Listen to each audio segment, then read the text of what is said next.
Hello and welcome, everyone.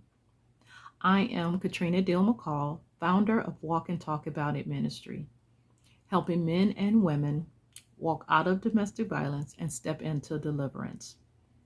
February is National Teen Dating Violence Awareness Month. Joining me today for this open discussion is Carrie Joseph from Journey Center for Safety and Healing. Welcome, Carrie. Thank you. Good morning. Thank you for having me. So let's just jump right into our discussion. Carrie, what is the official meaning of teen dating violence? Dating violence is basically when one partner, their behaviors dictate power and control over their partner. So it can look very different. It happens in different ways, but it's their way of maintaining control of the relationship. Wow. Wow. It's a sad thing for me to know that our teens are also going through this as well. So, what would you say is the leading cause or the uprise of violence in teens, on teen dating Well, violence? unfortunately, there's much more violence in our communities as it's in itself. However, when we think about relationships, healthy relationships, we have a lot of adults. Um, I don't want to say mimicking, but demonstrating unhealthy relationships. And if our young folks don't learn what a healthy relationship is, they can't, they don't know where the boundary lines are, the guidelines are for a healthy relationship. So they're going to emulate what they've seen. All right. So, give me a scenario because I know you do a lot of talks in our community and when visiting different organizations to speak about such a thing. So, can you any case that that comes to mind that where someone actually spoke out or a teen spoke out about that they were having some issues in this department with dating and violence and all of that? How would you encourage them? I would encourage them by what I always tell them is when you're in a relationship, it should be fun. It should be a good time. You're still young. If they cannot be their authentic self, make their own choices, and be happy in the relationship, it's something they need to take a step back and look at and see if this is really what they want at this time. And is this what is good for them at this time? So, what are some signs of teen violence in the whole dating arena? What teens will usually experience when it starts to turn unhealthy is they can't make their own choices.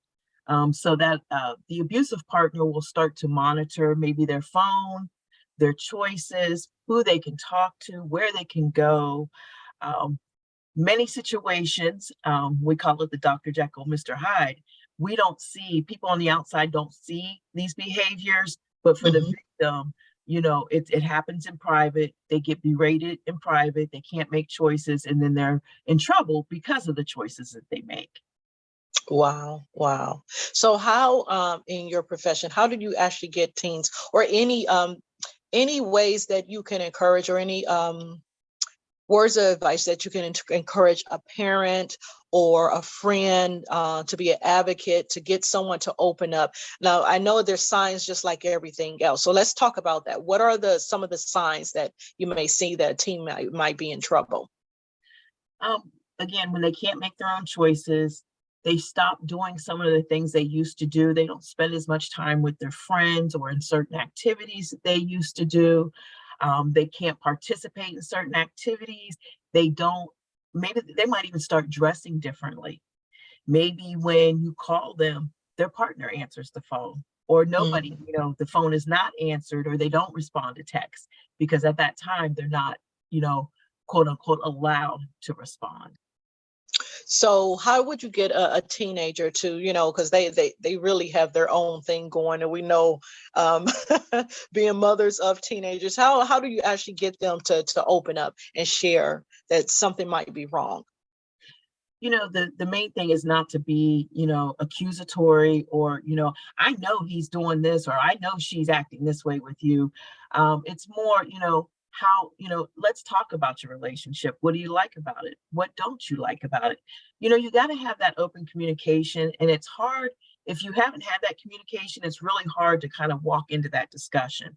So it might have to start slow. What do you guys do when you hang out? Did you have a good time? And just show that there's interest in what this person is doing and their relationship with the individual without judgment. A lot of times we even don't mean to, but we slip those things in there. I knew that, that's not the person for you.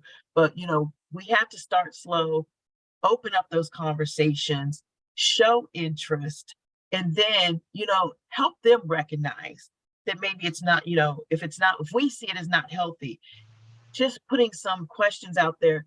Do you feel safe when you're with him? Mm-hmm. Do you feel like when you're with her, you can say and be yourself? Are you comfortable? Can you make your own choices? Just helping them recognize sometimes that maybe this is, now I am seeing through some of the questions, they might be able to see that they're not able to be themselves. They're not able to make their own choices. One thing that I know some of the youth talk about a lot is, they don't recognize that they're in an unhealthy situation. They feel like if they can manage the other person, it's okay.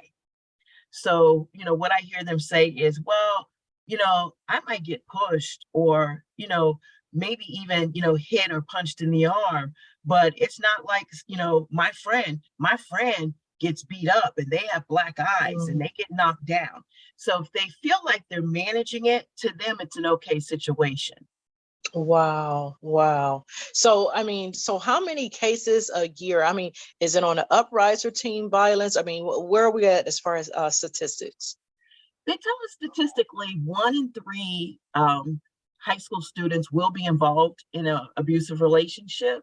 So they tell us annually that's 1.5 million high school students that find themselves in an abusive situation.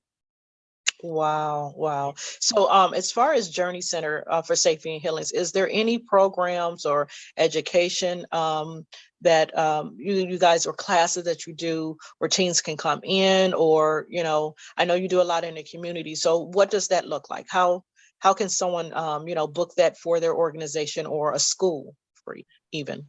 The schools, organizations, folks can reach out. We can come in and do, particularly with this being Teen Dating Violence Awareness Month, we can come out and do presentations and talk about what those healthy relationships should look like.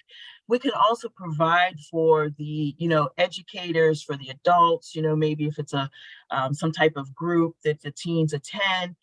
We're always able to provide information for the adults so that they're able to, they have information, they can recognize the signs of an unhealthy relationship, and we give like guides on how to talk to teens about that relationship.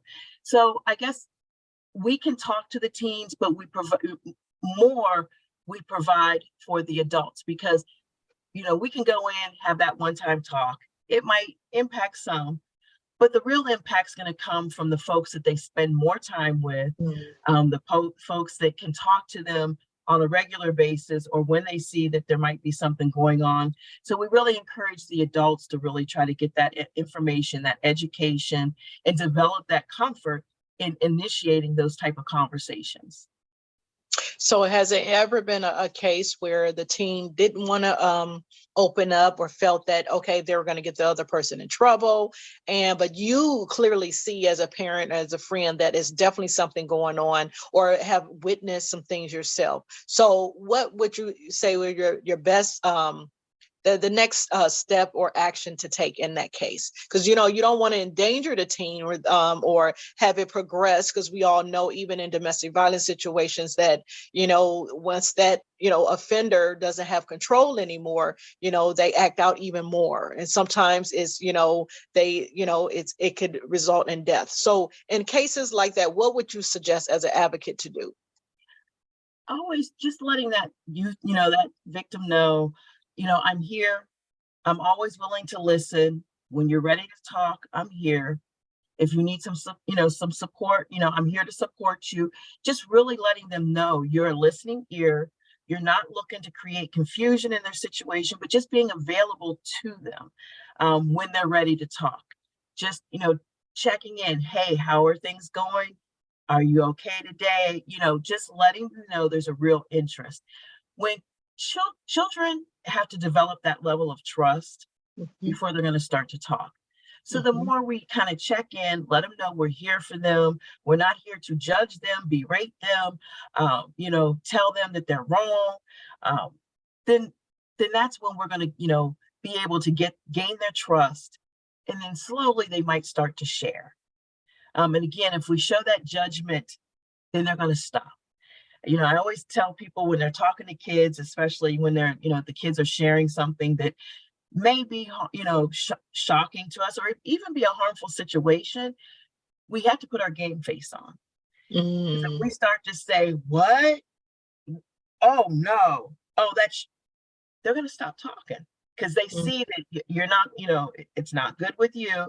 So maybe this is where I stop the conversation. So, we have to put that game face on, listen, be attentive. Sometimes that's all we have to do is listen. Because I think we even know as adults, sometimes if we start talking and we hear ourselves and what we're saying, we already hear it within ourselves.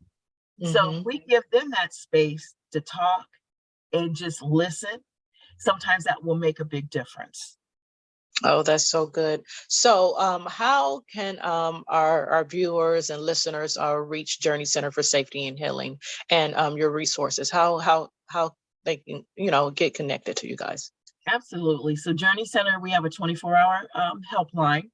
So it's there on my screen, but it's 216-391-4357. So those last four numbers spell the word help. So it's 391 help.